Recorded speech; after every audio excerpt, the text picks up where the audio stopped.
Hello नमस्ते मेरे प्यारे भाई, आप सभी का स्वागत है हमारे इस यूट्यूब चैनल पर। कैसे हो आप सभी लोग? मैं उम्मीद करता हूँ कि आप सभी बेहतर होंगे। जब हमारे इस चैनल पर 600 सब्सक्राइबर्स पूरे हुए थे तो मैंने आपको प्रॉमिस किया था कि मैं आप लोगों को एडवांस मैथ की कंप्लीट थ्योरी रिवीजन कराऊंगा बिल्कुल फ्री।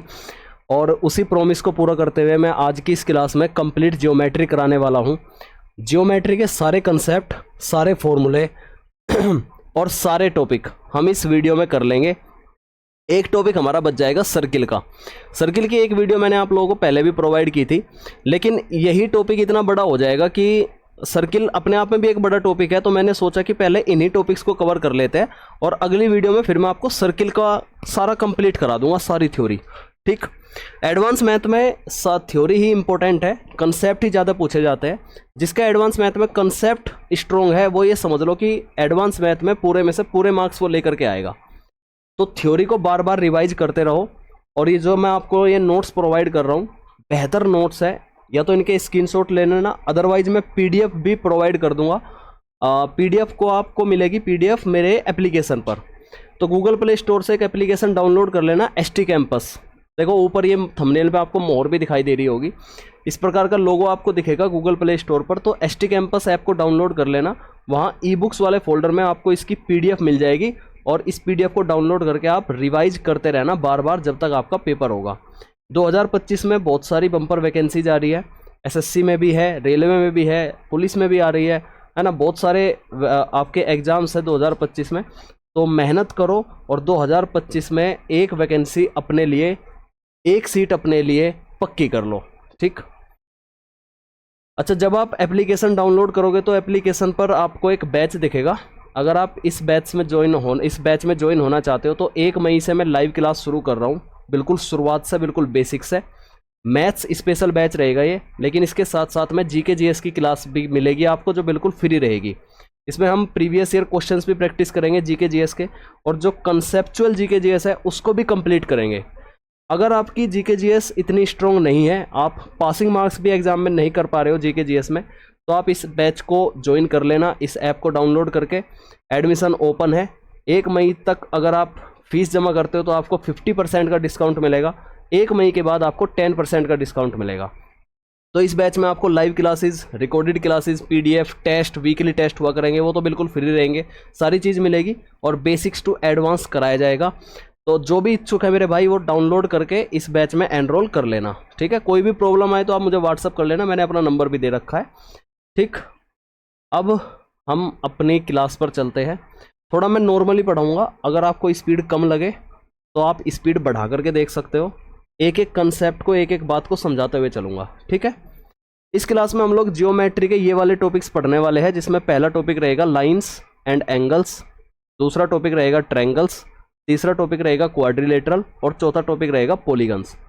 सर्किल वाले को हम तब करेंगे जब इस वीडियो पे हो जाएंगे पूरे 700 सब्सक्राइबर्स। 700 सब्सक्राइबर्स होते ही मैं आपको कंप्लीट सर्कल की थ्योरी क्लास प्रोवाइड कर दूंगा सारे फॉर्मूलों के साथ में। अगर आपको ये क्लास अच्छी लगे तो पहले ही लाइक कर दो या बाद में कर देना। चैनल को सब्सक्राइब कर लो अगर आप नए हो तो। और इस वीडियो को अगर आपने ओपन किया है तो अब पूरे 1-1.5 घंटे तक, जब तक ये क्लास चलेगी, पूरे फोकस के साथ में बैठ जाओ और रिवाइज करो। ये 4-5 टॉपिक अगर हम करने वाले हैं तो ऐसा तो है नहीं कि 15-20 मिनट में ख़त्म हो जाएंगे, टाइम लगेगा इनको, कंसेप्ट को भी समझाना है। तो अगर आप में है दम तो ही आप इस वीडियो को देखो, अदरवाइज आप यहाँ से लेफ्ट कर सकते हो। ठीक है। अब हम क्लास को शुरू करते हैं। हमारा पहला टॉपिक रहेगा एंगल्स। देखो एंगल कैसे बनते हैं।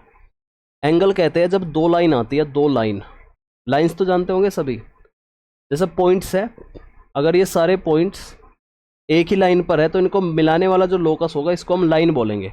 और पॉइंट तब बनता है जब किसी सर्कल की रेडियस 0 हो जाए तो उसे हम पॉइंट बोलेंगे, है ना। बेसिक जानकारी है, ये भी पता होनी चाहिए क्योंकि कंसेप्चुअल क्वेश्चंस पूछ लिए जाते हैं भाई। तो दो लाइंस के बीच में जो बनने वाला जो झुकाव होता है इसी को हम एंगल बोलते हैं। थीटा से हम इसको डिनोट करते हैं। एंगल को हम अक्सर 2 यूनिट में मापते हैं। पहली यूनिट है डिग्री और दूसरी यूनिट है रेडियन। तो एंगल को या तो हम डिग्री में माप सकते हैं या रेडियन में माप सकते हैं। कई बार एग्जामिनर डिग्री से रेडियन में और रेडियन से डिग्री में कन्वर्ट करने को भी बोल देता है। तो डिग्री का मतलब ये होता है कि जब दो लाइन एक दूसरे के परपेंडिकुलर हो जाए, यानी कि एक दूसरे के बिल्कुल सीधी हो जाए, तो उसको हम एक समकोण बोलेंगे। उसको हम एक समकोण यानी कि एक राइट एंगल बोलेंगे। और एक समकोण में होता है 90 डिग्री। कितने होते हैं? 90 डिग्री। और एक डिग्री में होते हैं 60 मिनट और एक मिनट में होते हैं 60 सेकेंड्स। बात समझ में आ गई? एक समकोण में 90 डिग्री, एक डिग्री में 60 मिनट और एक मिनट में 60 सेकेंड्स। अब जो ये डिग्री का मेजरमेंट हुआ है ये असल में अर्थ के आधार पर हुआ है। अर्थ हमारी जो अर्थ है वो गोलाकार है, सूरज के चारों ओर चक्कर काटती है, वो भी दीर्घवृत्ताकार बोलते हैं वैसे तो इसको। दीर्घवृत्ताकार पथ में चक्कर काटती है ऐसे। तो जब ये चक्कर काटती है ना, तो हमने इस अर्थ पर कुछ काल्पनिक रेखाएं खींच ली और इन काल्पनिक रेखाओं के बीच की डिस्टेंस को ही हमने डिग्री डिग्री में मापा, जैसे 1 डिग्री है ना, इस तरीके से। तो 1 डिग्री का मतलब ये हुआ कि 60 मिनट, कि वो 60 मिनट में यानी कि 1 घंटे में कितना घूम रही है, 1 घंटे में कितना घूम रही है, उसको हमने डिग्री में बोल दिया। समझ आ गई बात? अच्छा जी, ये बेसिक जानकारी थी।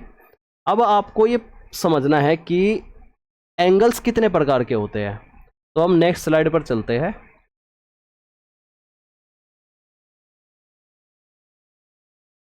अब हम नेक्स्ट स्लाइड पर चलते हैं और पढ़ेंगे टाइप्स ऑफ एंगल्स।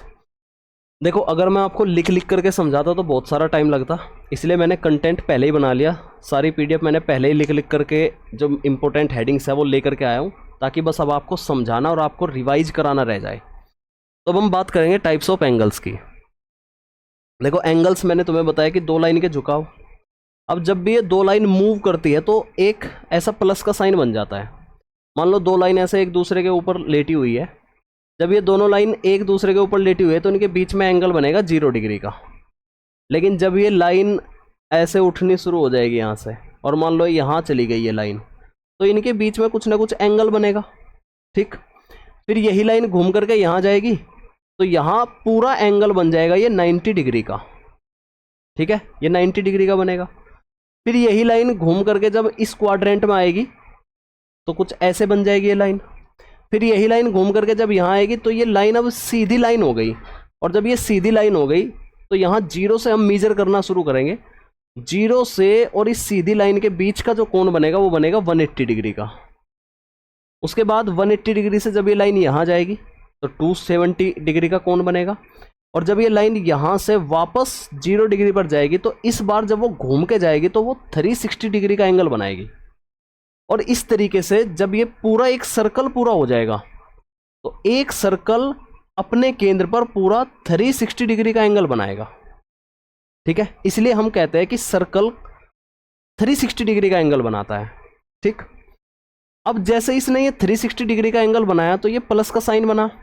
तो आपने देखा होगा इस 360 में 4 क्वाड्रेंट बने, 1, 2, 3 एंड 4।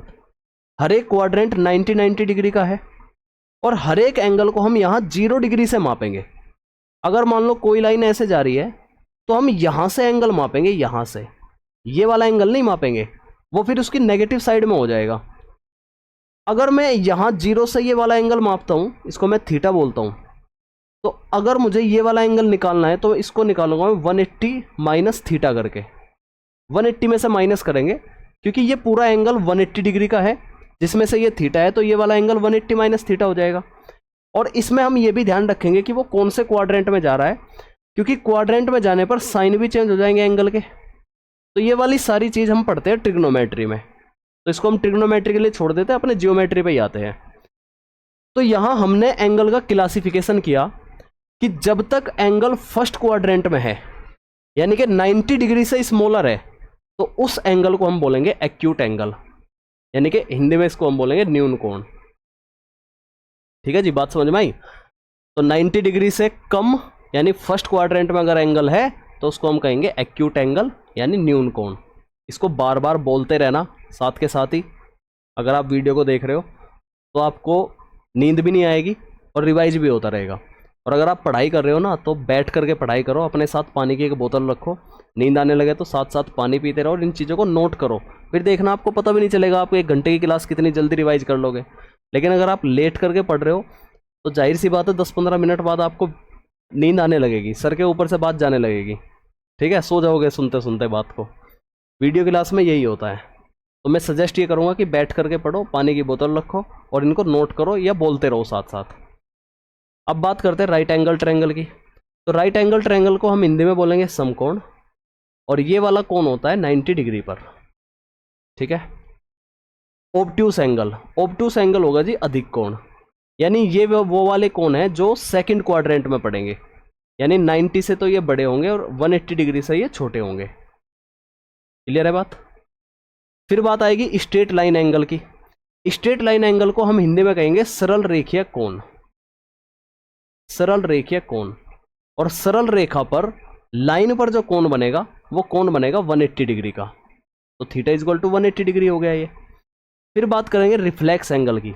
रिफ्लेक्स एंगल होगा 180 डिग्री से 360 के बीच में। इन दोनों क्वाड्रेंट में जो भी एंगल बनेंगे उन सभी को हम रिफ्लेक्स एंगल कहेंगे, यानी इसमें जो एंगल होगा वो 270 से ग्रेटर और 360 से स्मॉलर होगा। ये भी क्लियर है। फिर बात करेंगे कंप्लीट एंगल की।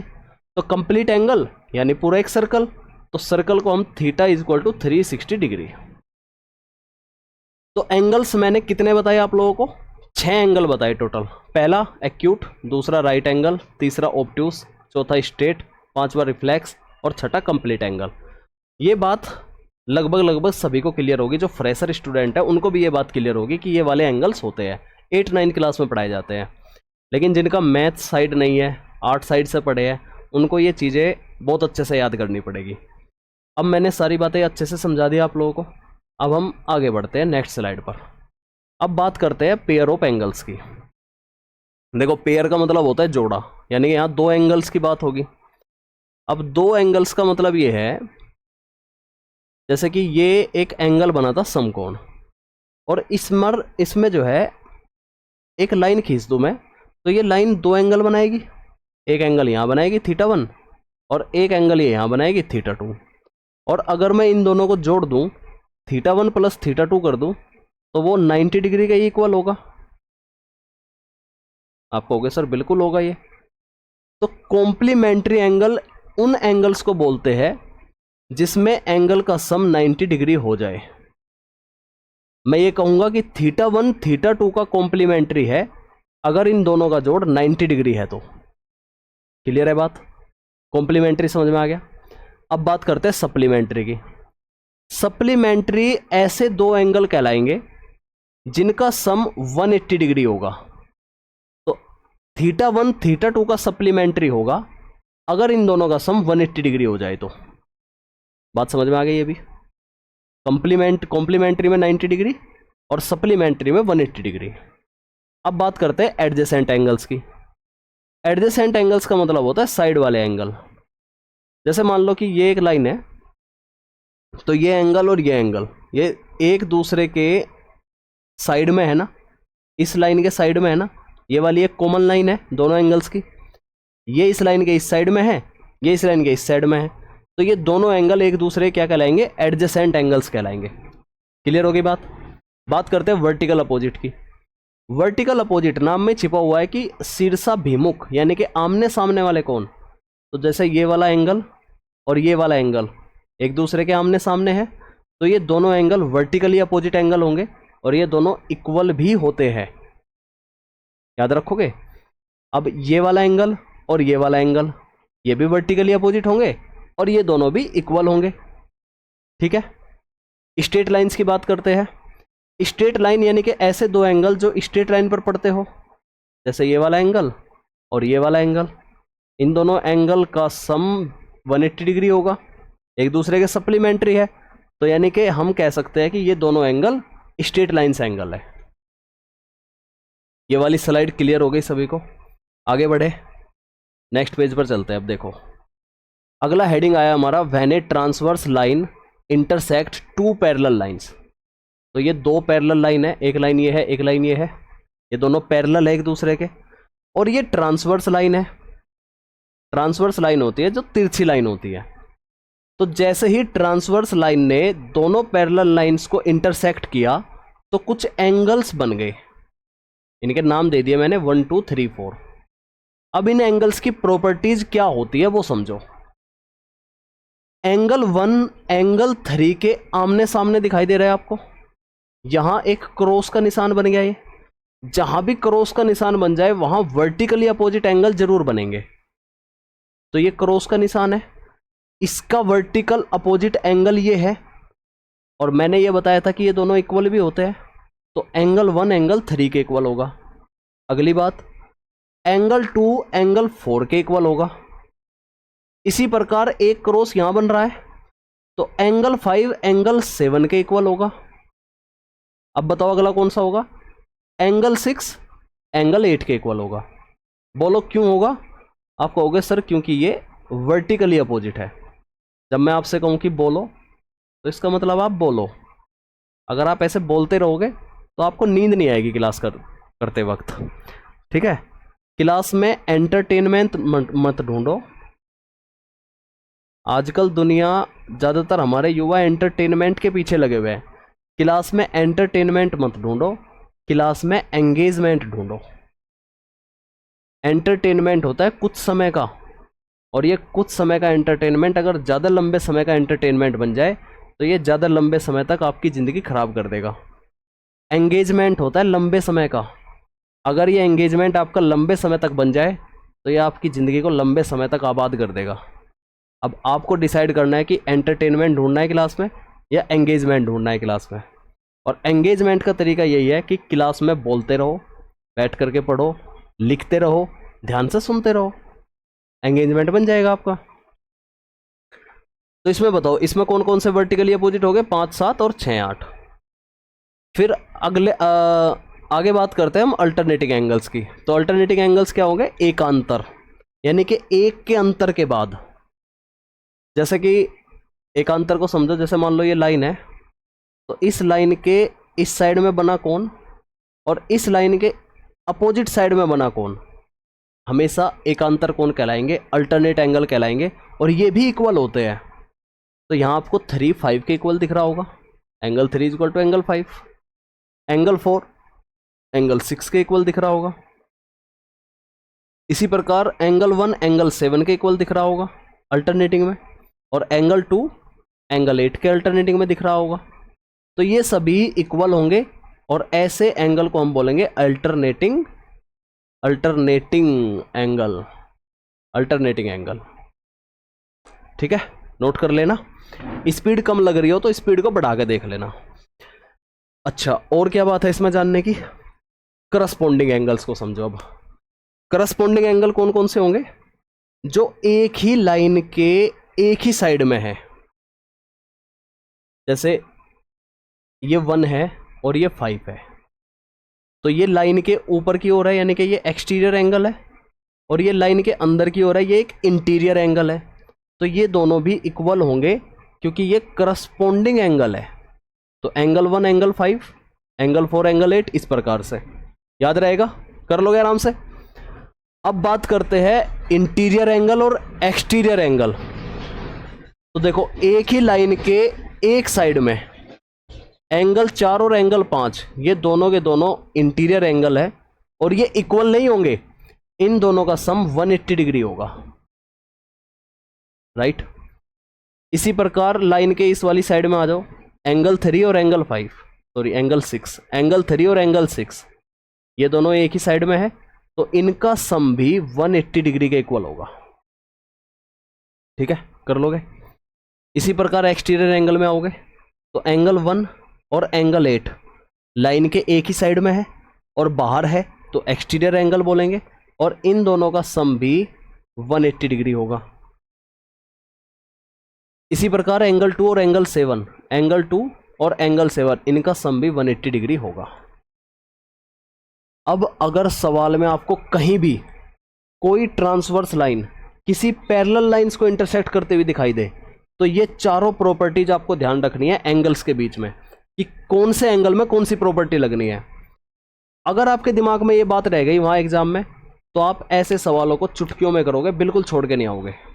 और मैं उम्मीद करता हूँ सभी को समझ में आई होगी बात। कई बार एग्जामिनर 3-3 लाइन भी दे देता है, ऐसे एक लाइन और खींच देगा इसके बीच में, ये भी पैरेलली हो जाएगी, तो फिर यहाँ भी वही कंडीशन लगेगी सेम। आते हैं ऐसे सवाल पेपर में, देखे होगे आपने। अब मैं नेक्स्ट चलता हूँ, नेक्स्ट स्लाइड पे बात करते हैं। अब हमारा एंगल वाला टॉपिक हो गया ख़त्म। अब आ जाओ ट्रायंगल पे, और अपने आप में बहुत बड़ा टॉपिक है,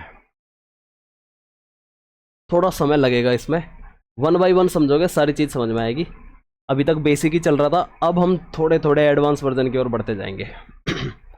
देखो ट्रायंगल क्या होता है, ट्राई जमा एंगल, जिसमें 3 कोण होते हो। ट्राई का मतलब 3, एंगल्स मतलब कोण। 3 कोण होंगे तो जाहिर सी बात है 3 साइड भी होंगी, तो ट्रायंगल हमेशा ऐसे ही बनेगा। इस आकृति को हम बोलेंगे ट्रायंगल। इसमें 3 कोण बन रहा है, 1 कोण, 2 कोण, 3 कोण। 3 ही साइड है, 1 साइड, 2 साइड, 3 साइड, राइट। इनके अगर मैं नाम दे दूं ए बी सी से, तो ये वाला जो एंगल होगा इसको हम कैपिटल ए कहेंगे, ये वाला जो एंगल होगा इसको हम कैपिटल बी कहेंगे, और ये वाला जो एंगल होगा इसको हम कैपिटल सी कहेंगे।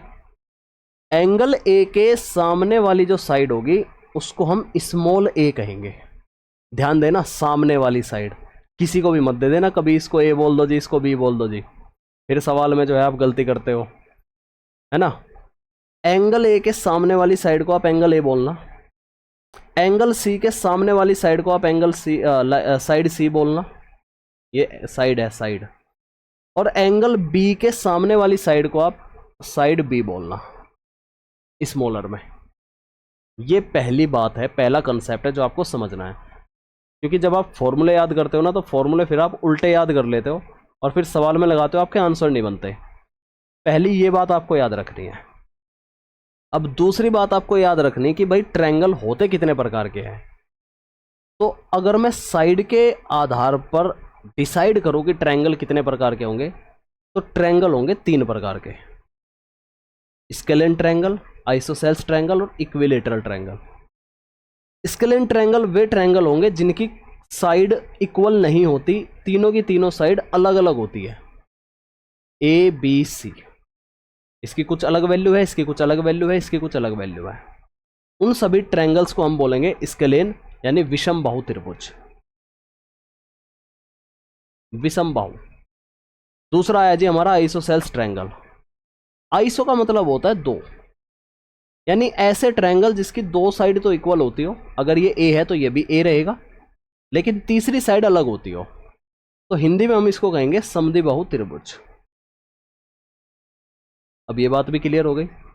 तीसरा हो गया इक्विलेटरल। इक्वी का मतलब होता है इक्वल, लेटरल का मतलब होता है साइड्स, यानी जिसकी साइड तीनों की तीनों इक्वल रहेगी उसको हम बोलेंगे इक्विलेटरल ट्रायंगल।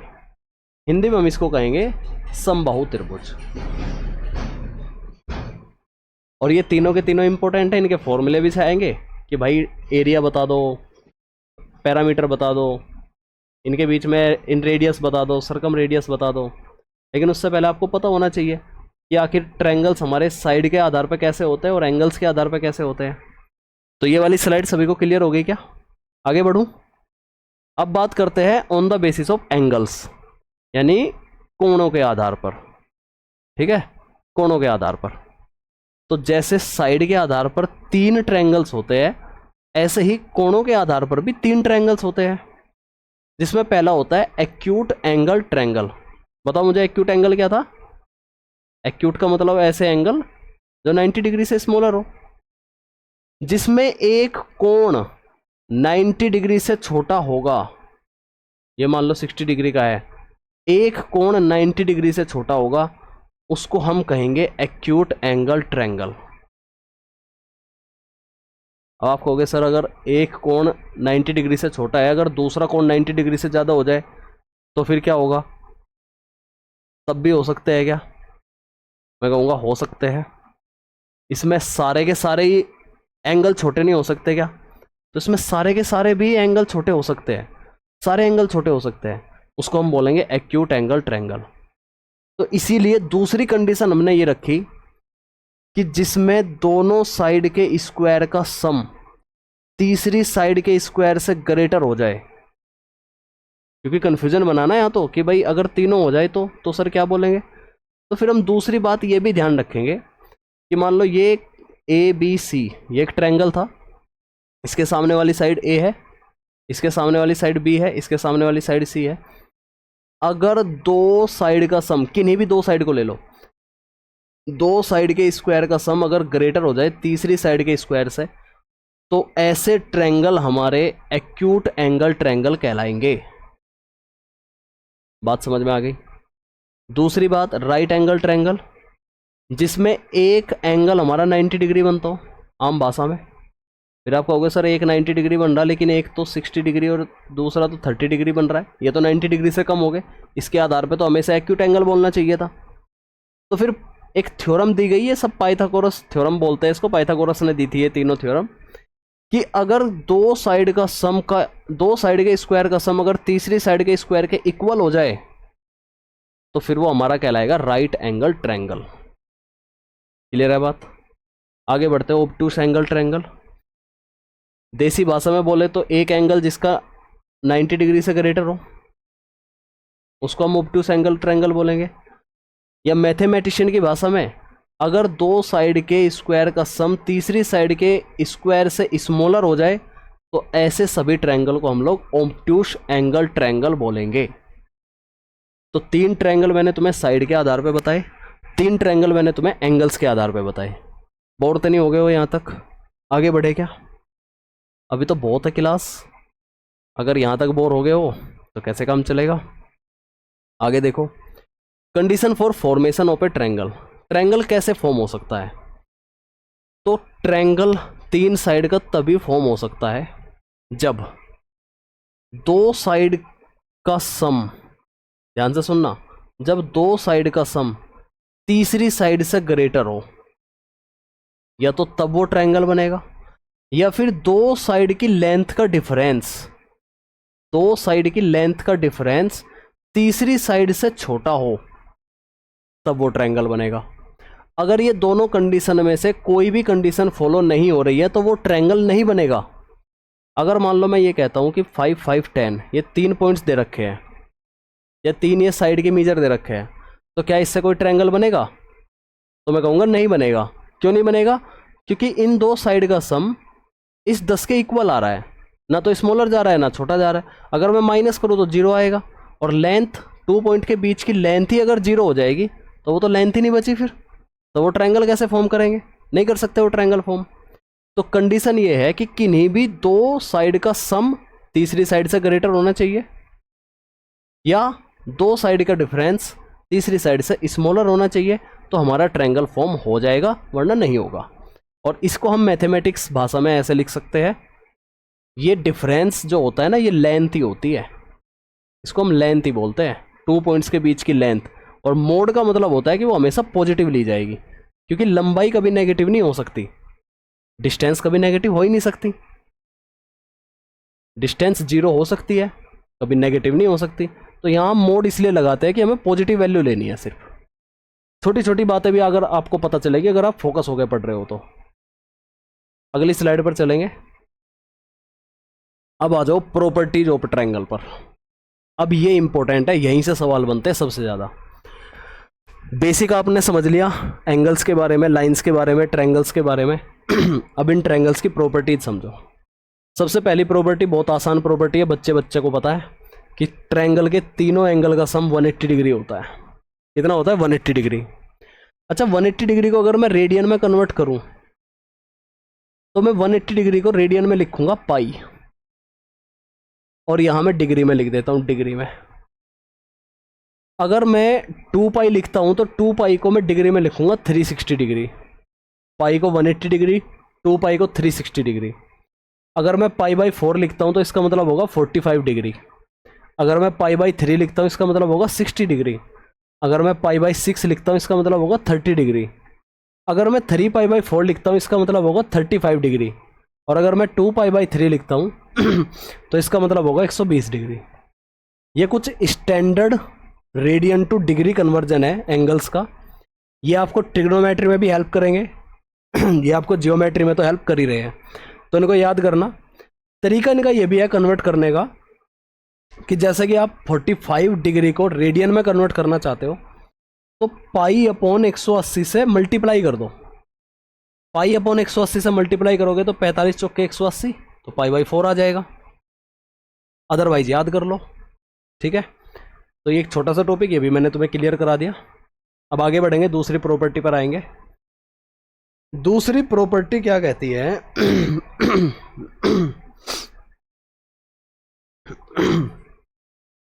देखो, दूसरी प्रॉपर्टी पे आओ भाई। दूसरी प्रॉपर्टी क्या कहती है कि किसी ट्रायंगल का एक्सटर्नल एंगल, किसी ट्रायंगल का एक्सटर्नल एंगल उसके सामने के दोनों इंटरनल एंगल के सम के इक्वल होगा।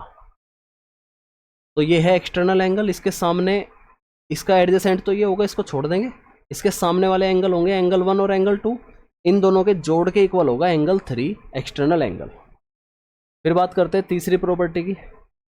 तीसरी प्रॉपर्टी कहती है कि अगर किसी ट्रायंगल में एंगल बाइसेक्टर, जैसे ये एंगल बी है, इसका एंगल बाइसेक्टर, एंगल बाइसेक्टर का मतलब होता है जो एंगल को दो हिस्सों में काटे। एंगल सी का बाइसेक्टर अगर ये सेंटर पर आके मिलते हैं तो ये वैसे इन सेंटर बनता है, यहाँ इन सेंटर, इन सेंटर समझाऊंगा वो भी क्या होता है। तो इन सेंटर पर बना कोण, अगर मुझे ये निकालना है, ये कोण BOC कोण निकालना है, वो हमेशा ही होगा 90 प्लस एंगल A/2 के। इस वाले एंगल के आधा करके 90 में ऐड कर देना, राइट। अगर यही एंगल बाइसेक्टर बाहर की तरफ हो रहा हो, जैसे ये ट्रायंगल है ABC, पेन के कर्सर पे ध्यान देना, ये ट्रायंगल है ABC, इसके बाहर की साइड में एंगल B का बाइसेक्टर हो रहा है, बाहर की साइड में एंगल C का बाइसेक्टर हो रहा है, दोनों आकर के इस पॉइंट पर मिले हैं, O पॉइंट पर। अब अगर मुझे ये BOC एंगल निकालना है तो क्या करना है, 90 माइनस एंगल A/2 करना है। ठीक है, सीधे सीधे सवाल पूछेगा एग्जामिनर आपसे, आपको दे देगा एंगल A = 30 डिग्री, बताओ BOC एंगल की वैल्यू बताओ, तो आप कहोगे सर 120 डिग्री होगी, 90 में ऐड कर दोगे 120 होगी, क्या हाफ करके ऐड करोगे 90 प्लस 15 105 होगी। ठीक है, अच्छा जी आगे बढ़ते हैं। पांचवी प्रॉपर्टी क्या कहती है कि किसी ट्रायंगल का एक इंटरनल बाइसेक्टर और एक एक्सटर्नल बाइसेक्टर, पिछले वाले में क्या था, पिछले वाले में दोनों ही एंगल के इंटरनल बाइसेक्टर थे और दोनों ही एंगल के एक्सटर्नल बाइसेक्टर थे। अगली प्रॉपर्टी में है ट्रायंगल का एक इंटरनल बाइसेक्टर और एक एक्सटर्नल बाइसेक्टर। ये जहां भी पॉइंट पे मिलेंगे, जिस पॉइंट पे भी ये मिलेंगे, मान लो यहां मिलेंगे P पॉइंट पर, तो इसके बीच में जो एंगल बनेगा ये इसका हाफ होगा। अगर ये थीटा है तो ये θ/2 होगा। ठीक है, समझ आ गई बात। इंटरनल और एक्सटर्नल एंगल बाइसेक्टर जहां मिलेंगे वो दूसरे वाले जो मतलब जिसका बाइसेक्टर नहीं हुआ था उस एंगल का हाफ हो जाएगा। छठी प्रॉपर्टी पे आओ। छठी प्रॉपर्टी क्या कहती है, किसी ट्रायंगल के एक एंगल से, ये वाला एंगल है, इस एंगल से मैंने एक बाइसेक्टर खींचा AP। देखो ये बाइसेक्टर है, AP एक बाइसेक्टर है, यानी वो एंगल A को दो हिस्सों में डिवाइड कर रहा है। और एक इसी एंगल से मैंने एक परपेंडिकुलर लाइन खींची। अब ये बाइसेक्टर नहीं है, ये सिर्फ एक परपेंडिकुलर लाइन है। A क्यों एक परपेंडिकुलर लाइन है, तो बाइसेक्टर तो यहां बन रहा था, परपेंडिकुलर लाइन यहां बन रही है, इनके बीच में एक गैप आ गया। तो इस गैप में जो ये एंगल बना है, यहां जो ये एंगल बना है, इस एंगल की वैल्यू होगी एंगल B यानी ये वाला, एंगल C, इन दोनों के डिफरेंस का हाफ, और पॉजिटिव वैल्यू लेनी है इसलिए मोड लगा रखा है। तो angle QAP = angle B minus angle C का हाफ। क्लियर है बात, याद हो गया सभी को? सब कुछ समझा रहा हूँ एक एक वर्ड, इसलिए मैं आराम आराम से समझा रहा हूँ। और इधर उधर की बात करने का मेरे पास वक्त नहीं है, ना ही आपके पास होगा, पेपर नज़दीक आ रहे हैं। इधर उधर की बात करके मैं ऐसा नहीं करना चाहता कि सिर्फ एक वीडियो में, 1 घंटे की वीडियो में 10-15 सवाल कराऊँ बस, और सारा टाइम आपका इधर उधर की बातों में कर दूँ। अगर आपको नौकरी लेनी है तो फोकस आपको ही लगाना पड़ेगा, वीडियो भी आपको देखनी पड़ेगी, एंगेजमेंट भी आपको देना पड़ेगा। मैं कोई जोकर या कोई एक्टर तो हूँ नहीं कि आपको एंटरटेन कराऊँ। ठीक है, अगले टॉपिक पे आओ, कॉन्ग्रुएंट ट्रायंगल्स। कॉन्ग्रुएंट ट्रायंगल्स का मतलब होता है कि एग्जैक्ट दिखने वाले ट्रायंगल, और इनका साइज भी सेम ही रहना चाहिए। तो जब इनका साइज सेम रहता है, ऐसे ट्रायंगल्स को हम कॉन्ग्रुएंट ट्रायंगल्स बोलते हैं, और कुछ प्रॉपर्टीज से उनकी पहचान करते हैं कि वे कॉन्ग्रुएंट ट्रायंगल है या नहीं। तो ये प्रॉपर्टीज होती है 4 प्रकार की प्रॉपर्टी। पहली होती है SSS, यानी तीनों साइड इक्वल रहनी चाहिए, साइड साइड साइड वाली प्रॉपर्टी। या फिर 2 साइड और एक एंगल उनका सेम दिखना चाहिए, या फिर 2 एंगल एक साइड सेम दिखनी चाहिए, या फिर right hand side. Right hand side का मतलब यह है कि राइट एंगल हाइपोटेनस और साइड है असल में। राइट एंगल मतलब ऐसे भी कॉन्ग्रुएंट हो सकते हैं, यानी उनका एक तो राइट एंगल एंगल बनना चाहिए, एक उनका हाइपोटेनस सेम होना चाहिए, और कोई एक साइड सेम हो जानी चाहिए, कोई भी एक, तो भी वे कॉन्ग्रुएंट ट्रायंगल कहलाएंगे। कॉन्ग्रुएंट समझ में आ गया क्या सभी को? ये सेम साइज के होते हैं, सेम ही दिखाई देते हैं। अगर हमें उनकी पहचान करनी है, क्योंकि यहाँ तो देखो दोनों खड़े हुए हैं, आपने पहचान कर ली कि भाई इतने लंबा ये है, इतने लंबा ये है, तो भाई कॉन्ग्रुएंट है। लेकिन कई बार ऐसे आ जाएगा, ऐसे आ जाएगा, आप बताओ इसे कॉन्ग्रुएंट हो गया है क्या, ये पूछ लेगा आपसे। तो फिर आप इनमें प्रॉपर्टीज अप्लाई करोगे। अगर प्रॉपर्टीज इनमें से कोई भी एक प्रॉपर्टी फिट बैठती है तो आप कहोगे कॉन्ग्रुएंट है, अदरवाइज ये कॉन्ग्रुएंट नहीं है। ओके, आगे बढ़े। जिस प्रकार कॉन्ग्रुएंट ट्रायंगल होते हैं ऐसे ही होते हैं सिमिलर ट्रायंगल। कॉन्ग्रुएंट ट्रायंगल और सिमिलर ट्रायंगल में ये डिफरेंस होता है कि कॉन्ग्रुएंट सेम साइज के होते हैं, जबकि ये सेम साइज के नहीं होते, सेम कॉपी, एक टाइप की कॉपी होती है ये।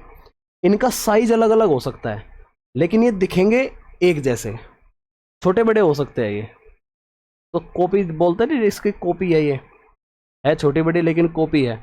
तो वे ट्रायंगल हमेशा सिमिलर ट्रायंगल कहलाएंगे, और इसको हम ऐसे डिनोट करेंगे सिर्फ, राइट।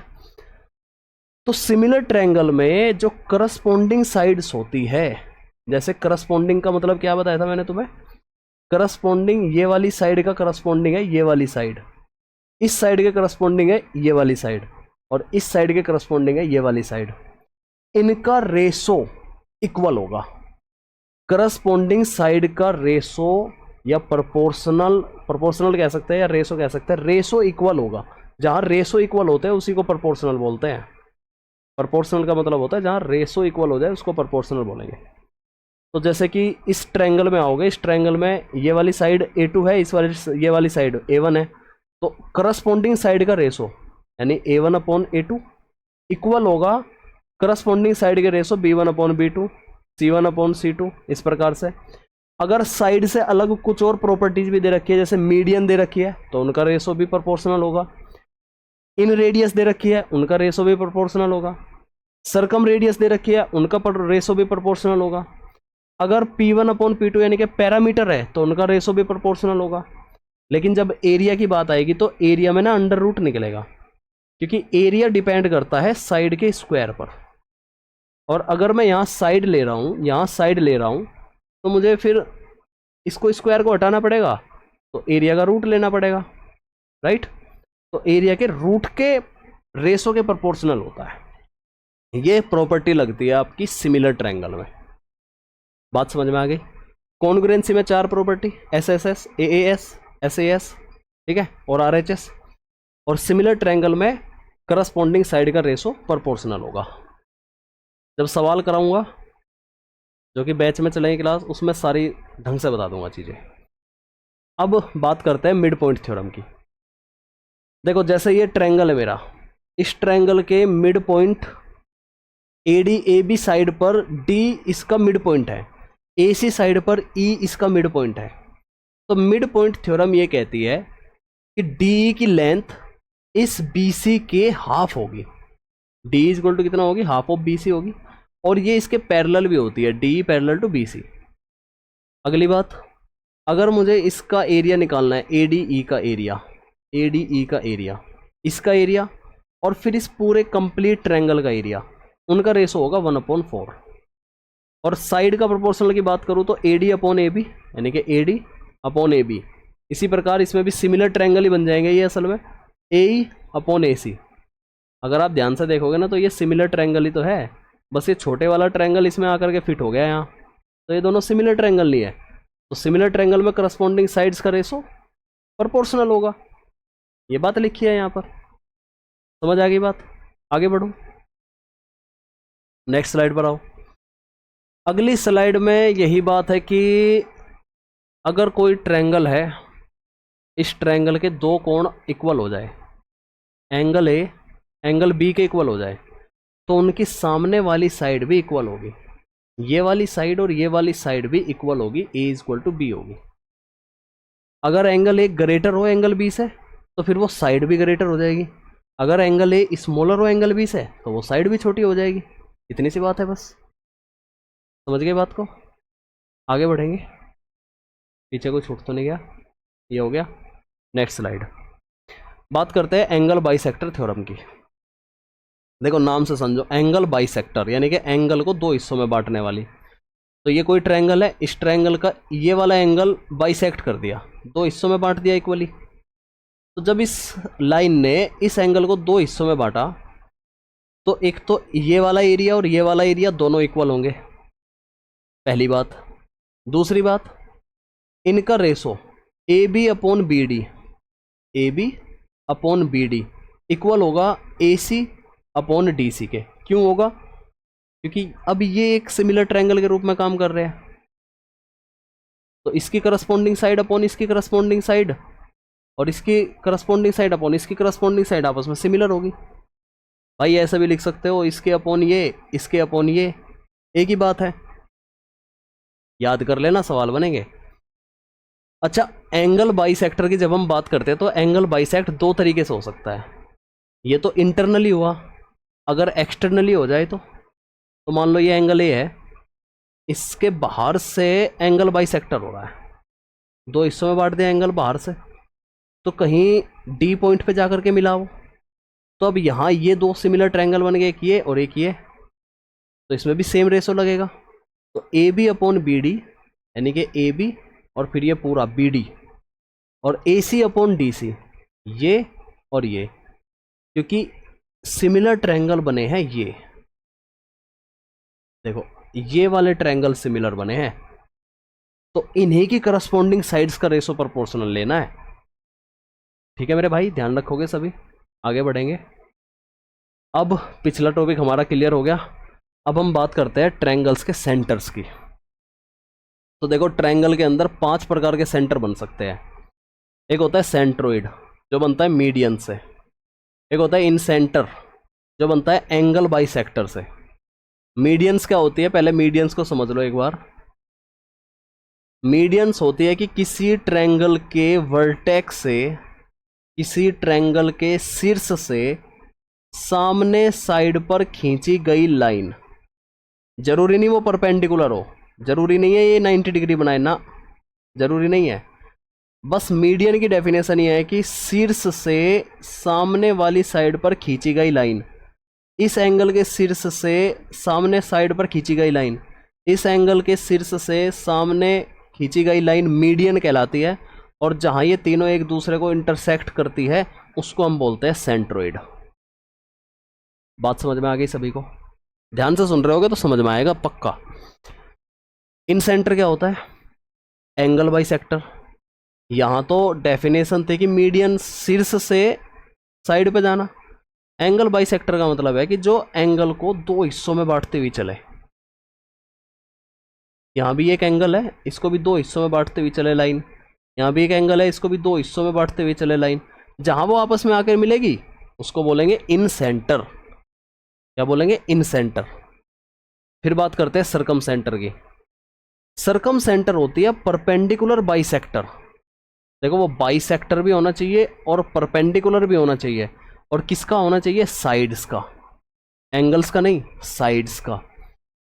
तो देखो, मान लो ये ट्रायंगल है, इसका परपेंडिकुलर बाइसेक्टर ऐसे आ रहा है, इसका परपेंडिकुलर बाइसेक्टर ऐसे आ रहा है, और इस वाली साइड का परपेंडिकुलर बाइसेक्टर ऐसे आ रहा है। वो जरूरी नहीं एंगल को बाइसेक्ट करेंगे, लेकिन वो साइड को बाइसेक्ट करेंगे। साइड को दो हिस्सों में बांटेंगे, बांट दिया मैंने दो हिस्सों में। तो जहां ये आपस में आकर के मिलेंगे उसको बोलेंगे सरकम सेंटर। ये पॉइंट क्लियर हो गया। बात करते हैं एक्स सेंटर की। ये इतना खास इंपॉर्टेंट नहीं है, सवाल कम ही बनते हैं इससे, लेकिन जान लो फिर भी। एक्स सेंटर का मतलब है एक इंटरनल और दो एक्सटर्नल एंगल बाइसेक्टर। मैंने तुम्हें बताया था कि एंगल बाइसेक्टर बनेंगे तो एक इंटरनली होगा, एक एक्सटर्नली होगा। तो एक इंटरनल मान लो ये इंटरनल है और दो एक्सटर्नल, तो मान लो एक एक्सटर्नल ये है, एक एक्सटर्नल ये है, ये कहीं कटेगा, ये कहीं कटेगा, मतलब ऐसे ऐसे जाएगा ना ये। तो ये जो सेंटर बनेगा इसको बोलेंगे एक्स सेंटर। एक्स का मतलब ये होता है आउट, बाहर बनना, ठीक है। पांचवा है ऑर्थो सेंटर, ये भी इंपॉर्टेंट है। ऑर्थो सेंटर का मतलब होता है एल्टीट्यूड्स ऑन साइड्स। देखो परपेंडिकुलर बाइसेक्टर और एल्टीट्यूड्स, इसमें डिफरेंस है। जैसे कि ये एक ट्रायंगल है, इस पर कोई एल्टीट्यूड खींचा गया है, एल्टीट्यूड भी 90 डिग्री का होता है, ये भी 90 डिग्री का है, ये भी 90 डिग्री का है, तीनों ही 90 डिग्री के हैं। और यहाँ जब हम सरकम सेंटर की बात कर रहे थे तो वो भी परपेंडिकुलर था, ये भी 90 डिग्री जा रहा था। थोड़ा सा डिफरेंस है सिर्फ, सरकम सेंटर उन परपेंडिकुलर से बनता है जो साइड को बाइसेक्ट भी करते हो, लेकिन ऑर्थो सेंटर उन परपेंडिकुलर से बनता है जो बाइसेक्ट नहीं करते, वो कहीं भी हो सकते हैं परपेंडिकुलर। तो जहां वो सेंटर बनेगा उसको बनाएंगे हम ऑर्थो सेंटर। अब बताओ मुझे, ये टॉपिक आप लोगों को इससे पहले कहीं क्लियर कराया गया है इस तरीके से? समझ आ गई बात? अब इनकी प्रॉपर्टीज पढ़ लेते हैं, क्या क्या प्रॉपर्टी है जी। पहली बात मीडियन की, सेंट्रोइड की, सेंट्रोइड की, ये है हमारा पहला टॉपिक। देखो जो सेंट्रोइड होगा मीडियन से मिलके बनेगा। सेंट्रोइड मीडियन को हमेशा ही 2:1 में डिवाइड करेगा, यानी एओ रेसो ओडी, एओ रेसो ओडी, इनका रेसो क्या होगा? 2:1 का रेसो होगा, राइट। पहली बात। दूसरी बात क्या है? सभी मीडियन का सम का 4 गुना, सभी मीडियन के सम का 4 गुना हमेशा ही ग्रेटर होगा साइड के सम के 3 गुना के। जितने भी मीडियंस हैं, मध्यिकाएं है, इन सभी के जोड़ का 4 गुना ग्रेटर होगा साइड का सम का 3 गुना का। क्लियर है बात? इक्वल कब होगा? इक्वल होगा अगर उनका स्क्वायर हो जाए, तो मीडियन के स्क्वायर का जोड़ के 4 गुना साइड के स्क्वायर के जोड़ के 3 गुना के इक्वल होगा। इसी प्रकार एरिया भी मीडियन के द्वारा फॉर्म हुआ एरिया का 4 गुना साइड के द्वारा जो एरिया बना है उसके 3 गुना के इक्वल होगा। तीनों पॉइंट क्लियर हो गए क्या? ये भी, ये भी, ये भी। अगला जो पॉइंट है हमारा वो ये कहता है कि अगर मीडियन एक दूसरे को 90 डिग्री पर इंटरसेक्ट करती है, जैसे मान लो ये मीडियन एक दूसरे को 90 डिग्री पर इंटरसेक्ट कर रही है, यहाँ इनके बीच में 90 डिग्री का कोण बन रहा है, तो 5a² इक्वल टू हो जाएगा b² प्लस c²। जिस साइड, जो ये साइड है ना, ये वाली साइड जिसके एंगल से ये मीडियन खिंची है, इस साइड के स्क्वायर का 5 गुना इन दोनों साइड के स्क्वायर के जोड़ के बराबर होगा मेरे भाई, यानी 5a² equal to b² plus c²। Very very important result है। आगे बढ़ेंगे। अब ये भी देखो इसी प्रकार से है, ये राइट एंगल ट्रायंगल में जा रही है बात। इन्हें right angle triangle medians relation क्या होता है? मीडियंस रिलेशन, राइट एंगल में मैंने एक मीडियन खींची, इसके वर्टेक्स से एक लाइन खींची यहाँ साइड पर, इस वर्टेक्स से एक लाइन खींची यहाँ साइड पर, तो यहाँ एक गैप बन गया ना, एक गैप, राइट। तो यहाँ ये प्रॉपर्टी बताई गई है कि हाइपोटेनस का स्क्वायर का 5 गुना 5ac² equal to 4 of AD² यानी मीडियन की लंबाई प्लस CE² दूसरे मीडियन की लंबाई, 5ac² equal to 4 of AD² plus CE²। याद रहेगा सभी को? नेक्स्ट चलते हैं, अगली प्रॉपर्टी पे बात करते हैं। अब बात करते हैं सरकम सेंटर की। सरकम सेंटर किससे बन रहे थे? परपेंडिकुलर बाइसेक्टर ऑफ साइड से। तो सरकम सेंटर में आपको ये सारी बातें ध्यान रखनी है। ये परपेंडिकुलर बाइसेक्टर है, इक्वली डिवाइड कर रहा है इसको, परपेंडिकुलर बाइसेक्टर इक्वली डिवाइड कर रहा है, यहाँ आकर के सरकम सेंटर बना। तो एक तो सरकम सेंटर पर बनने वाला एंगल इस एंगल का डबल होता है। पहली बात आपको ध्यान रखनी है, angle BOC is equal to double of angle BAC। दूसरी बात, अगर मैं इसको रेडियस बना लूँ, इसको रेडियस बना करके, इसको सेंटर बना करके, इसको रेडियस बना करके, इसके बाहर अगर मैं एक सर्किल खींचूं तो इसको हम कहेंगे सरकम सर्किल, सरकम सर्किल। और ये जो रेडियस बनेगी इसी को हम कहेंगे सर्कम रेडियस। बात समझ में आ रही है क्या? सर्कम रेडियस, इसको हम डिनोट करेंगे मेरे भाई कैपिटल आर से। तो अगर आपको सर्कम रेडियस निकालनी पड़ जाए तो विषम बाहु त्रिभुज में, जिसमें साइड इक्वल नहीं होती, विषम बाहु त्रिभुज में सर्कम रेडियस निकालने का फॉर्मूला होता है ये ABC अपॉन 4 डेल्टा, जहां डेल्टा का मतलब है विषम बाहु त्रिभुज का एरिया। एरिया बताऊंगा आगे, अगला ही टॉपिक रहेगा हमारा एरिया निकालने का। या फिर इक्विलेटरल ट्रायंगल में निकाले जिसमें एक एंगल भी दे रखा हो, तो सर्कम रेडियस आप निकालोगे A अपॉन 2 साइन ए करके। हाइपोटेनस में निकालोगे, हाइपोटेनस मतलब राइट एंगल ट्रायंगल में निकालोगे, तो हाइपोटेनस समझो ध्यान से, ये हमारा राइट एंगल ट्रायंगल, इसका जो रेडियस होगा ये बनेगा।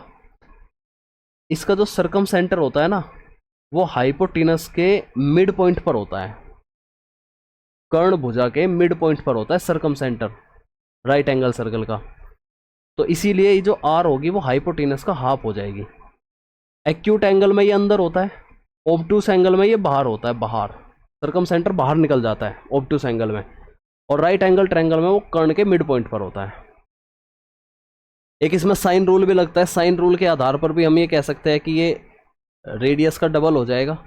वो यहाँ से भी निकल सकता है, A इज इक्वल टू, अगर मैं इसकी क्रॉस मल्टीप्लाई कर दूँ तो 2R और इस A के नीचे साइन ए बना लो, यानी कि ये एक साइड की बात हुई है, दूसरी साइड की बात होगी या तीसरी साइड की बात होगी तो वहीं पे बन जाएगा हमारा ये साइन रूल। इसको हम बोलते हैं साइन रूल, जेया का नियम। ठीक है, यहाँ कुछ पॉइंट भी लिखे हुए हैं। एक्यूट ट्रायंगल में इनसाइड होता है, ऑब्टूस ट्रायंगल में आउटसाइड, राइट एंगल ट्रायंगल में हाइपोटेनस पर होता है। इस PDF को अगर आप रिवाइज करना चाहते हो, डाउनलोड करना चाहते हो, तो पहले आप ऐप डाउनलोड कर लेना, उस पर मिल जाएगी आपको ये PDF। आगे बढ़ेंगे इन सेंटर पर। इन सेंटर, इन सेंटर क्या बताया था तुम्हें? एंगल बाई सेक्टर जहाँ मिलेंगे, ये एंगल बाई सेक्टर है, इस पॉइंट पर मिल गया ऊपर, तो यहाँ से यहाँ तक की डिस्टेंस को मैंने रेडियस मान करके एक सर्कल अगर मैं खींच दूँ तो वो सर्कल ट्रायंगल के अंदर खींचेगा, और इसी को हम बोलेंगे इन सर्कल, और इसकी रेडियस को हम बोलेंगे इन रेडियस, जिसे हम डिनोट करेंगे स्मॉल r से। समझ आएगी बात? अगर एंगल निकालना है ये वाला एंगल, तो सर्कल में तो ये इसका डबल हो जाता था, लेकिन इन सेंटर में होगा ये 90 प्लस एंगल A/2। शुरुआत का प्रॉपर्टी ध्यान करो, उसमें बताया था। अच्छा जी, अगर मुझे इन रेडियस निकालनी है तो डेल्टा अपॉन एस निकलेगा, जहाँ डेल्टा एरिया है और एस क्या है? एस पैरामीटर है, हाफ पैरामीटर या सेमी पैरामीटर भी बोल सकते हैं इसको, सेमी पैरामीटर। अगर इन रेडियस निकालनी हो आपको राइट एंगल ट्रायंगल की, तो राइट एंगल ट्रायंगल में होगा P + B - h/2। बहुत सारे सवाल बनते हैं, बहुत सारे। P perpendicular, B base, H hypotenuse upon 2। ये भी बात नोट कर लेना, CDS में सवाल बना है यहाँ से, CDS 2024 में ही सवाल बना है, 2024 में, 2025 में, जो अप्रैल में पेपर हुआ है, 13 अप्रैल को, 13 को हुआ था ना, हाँ 13 अप्रैल को जो पेपर हुआ है उसमें ये सवाल बना है कि इन रेडियस अगर आपको दे रखा है, इन सेंटर अगर आपको दे रखा है और आपसे इस डिस्टेंस का रेशो पूछ लिया जाए, AE रेशो IO का रेशो अगर आपसे पूछ लिया जाए, जो पूछा गया है CDS के पेपर में, तो वो आजू बाजू की साइड का सम अपॉन तीसरी साइड जो रह गई उसके इक्वल होगा, यानी AI upon IO equal to B + C upon A। ठीक है जी। और अगर आपसे रेशो पूछ लिया जाए BD अपॉन DC का, यहाँ D है ये, BD अपॉन DC का, तो रेशो होगा फिर C अपॉन B, यानी कि इस साइड का रेशो ना इसी साइड के रेशो का इक्वल होगा, ये C होगा, ये B होगा। समझ पा रहे हो चीज़ों को? जो फ्रेशर है वो शायद नहीं समझ पा रहे होंगे, लेकिन जो रिपीटर है उनको सबको समझ में आ रहा होगा सब कुछ। अगर मैं सर्कम रेडियस और इन रेडियस की डिस्टेंस की बात करूँ तो डिस्टेंस होगी √r² - 2rr। ठीक है, बात करते हैं ऑर्थो सेंटर की। ऑर्थो सेंटर किससे बनते हैं? एल्टीट्यूड से बनते हैं, एल्टीट्यूड से। तो ये एल्टीट्यूड है, साइड से खींचे गए हैं, ये बाइसेक्ट नहीं करते साइड को, बाइसेक्ट करेंगे तो सर्कम सेंटर बना देंगे। तो ऑर्थो सेंटर बनते हैं जी एल्टीट्यूड से, ये बना ऑर्थो सेंटर। अगर एंगल निकालना पड़ जाए तो एंगल निकलेगा 180 - एंगल A। तीनों के एंगल बता दिए मैंने तुम्हें, एक बार फिर से रिकॉल करा देता हूँ। सर्कम सेंटर में एंगल अगर बनता है तो वो 2 थीटा बनेगा। इन सेंटर में एंगल बनता है तो 90 प्लस एंगल ए बाई 2 बनेगा। और ऑर्थो सेंटर में 180 माइनस एंगल ए बनेगा। ध्यान रहेगा सभी को। ऑर्थो सेंटर में सभी साइड का सम ग्रेटर होगा उनके एल्टीट्यूड के सम के। ठीक है, ये वाली बात इंपॉर्टेंट है। B D into D C equal हो जाएगा ए डी, यानी ये पूरा A D into D H. सिर्फ ये याद रख लेना मेरे भाई, पेपर में डायरेक्ट सवाल बनेंगे, डायरेक्ट। आगे बढ़ते हैं, ज़्यादा आगे आ गया क्या? हाँ, अब आ जाओ राइट एंगल ट्रायंगल पे। राइट एंगल ट्रायंगल की प्रॉपर्टी को समझो, बहुत सारे सवाल बनते हैं यहाँ से। देखो, मान लो आपको ये राइट एंगल ट्रायंगल दे रखा है, इसमें एक साइड ये है ए, एक साइड है बी। तो इस वाली साइड का जो रेशो होगा ना ए डी तक, वो इस साइड के स्क्वायर का और इस साइड के स्क्वायर का रेशो में बटेगा, रेशो में बटेगा, ध्यान रखना। और एरिया भी इनके इसी साइड के स्क्वायर के रेशो में बटेगा, इसका एरिया इसका एरिया। ठीक है, कई बार यहाँ से एग्जामिनर आपसे बी डी की वैल्यू पूछ लेता है। बी डी की वैल्यू अगर मान लो मैं इसकी पी नाम रख देता हूँ उसे पी, तो ये सारी प्रॉपर्टीज आपको ध्यान रखनी है। बी डी स्क्वायर होगा A D into C D, यहाँ से आप बी डी की वैल्यू निकाल सकते हो। अगर आपको ये वैल्यू ना दे रखी हो, आपको दे रखी हो सिर्फ ये दोनों वैल्यू, तो बी डी निकलेगा A B into B C upon A C. ठीक है, एक प्रॉपर्टी ये ध्यान रखना, ए बी का स्क्वायर, जैसे अगर मैं निकाल रहा हूँ ना ए बी का स्क्वायर, यहाँ से शुरू करेंगे बी ए बी का स्क्वायर ए डी इंटू ए सी। भाई लाइन वाइज समझना कैसे कैसे लाइन खींच रहा हूँ मैं, ए डी इंटू ए सी। अगर मुझे बी सी स्क्वायर निकालना हो, बी सी स्क्वायर, तो सी डी इंटू सी ए। पॉइंट सी से शुरू हो रहा है, देखो जब ऊपर ए से शुरू किया था तो पॉइंट ए से शुरू हो रहा था। अच्छा, यहाँ से रेशो क्या निकलेगा, A D into D C का A square ratio B square. एक ये वाली प्रॉपर्टी ध्यान रखना, 1 पी स्क्वायर, पी जहाँ बी डी की वैल्यू है, 1 P square equal to 1 A square plus 1 B square. PDF download कर लेना, रिवीजन करते रहना, बार बार भूलोगे वरना तुम इसको। साइन रूल मैंने तुम्हें बता दिया, A upon sine A B upon sine B. जैसे मान लो ये ट्रायंगल है, ये ए है, ये बी है, ये सी है, इसके सामने वाली साइड ए, इसके सामने वाली साइड बी, इसके सामने वाली साइड सी।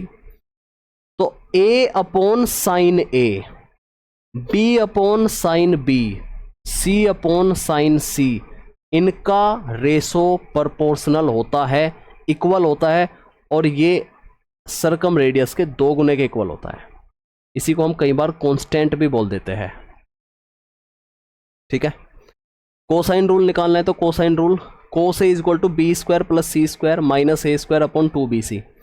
देखो जिस एंगल को निकाल रहे हो ना, उस एंगल के सामने वाली साइड के स्क्वायर को ही माइनस करना है।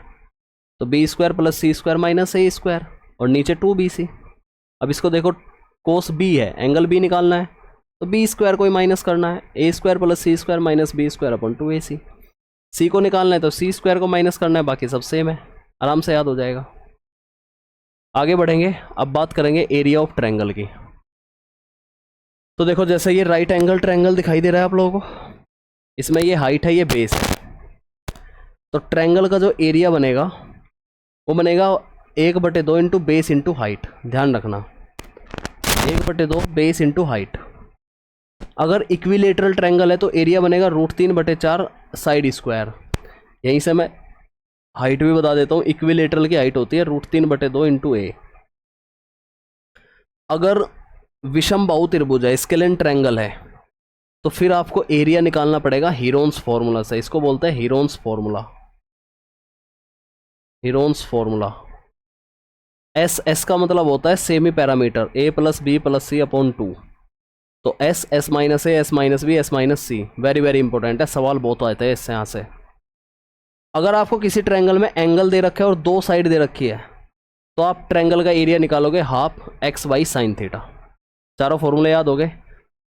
इसके अलावा आप यहाँ से भी निकाल सकते हो इन रेडियस वगैरह से, ABC अपॉन 4 डेल्टा, एक तो ये बताया था, और एक ये बताया था डेल्टा अपॉन एस। यहाँ से भी आप एरिया निकाल सकते हो, पूछा जाता है नोट कर लेना। आगे बढ़ेंगे। स्टीवार्ट्स थ्योरम। स्टीवार्ट्स थ्योरम ये कहते हैं कि मान लो एक ट्रायंगल है, इस ट्रायंगल पे कोई लाइन खींची गई है। ये एक लाइन तो ये होती है कि भाई आपने एंगल बाइसेक्टर खींच दिया, एक लाइन होती है कि आपने मीडियन खींच दी, एक लाइन होती है कि आपने साइड बाइसेक्टर खींच दिया जो साइड को इक्वली बांट रही है। लेकिन एक लाइन है जो साइड बाइसेक्टर नहीं है बल्कि साइड को किसी रेशो में बांट रही है। यहाँ m है, यहाँ n है, ये पूरी साइड m प्लस n है, रेशो में बांट रही है। तो वहाँ स्टीवर्ट्स ने ये बताया कि आप मेरी थ्योरम लगा लेना, और मेरी थ्योरम ये कहती है कि इस साइड का स्क्वायर इंटू दिस, इस साइड का square into this is equal to होगा इन दोनों का sum m plus n into में डी स्क्वायर, इस साइड का स्क्वायर प्लस में m इंटू n। 2-3 बार लिख लिख के याद करोगे तो याद हो जाएगा। आगे बढ़ेंगे। केवास थ्योरम। केवास थ्योरम ये कहते हैं कि तीन मीडियन नहीं है, ये कोई लाइन्स है, इन लाइन को बोलते तो है, क्या बोलते हैं, कुछ कैवियर ऐसे करके बोलते हैं, ठीक है, कैवियर्स, कैवियर या कैवियन कुछ ऐसे बोलते हैं, ध्यान नहीं आ रहा मुझे।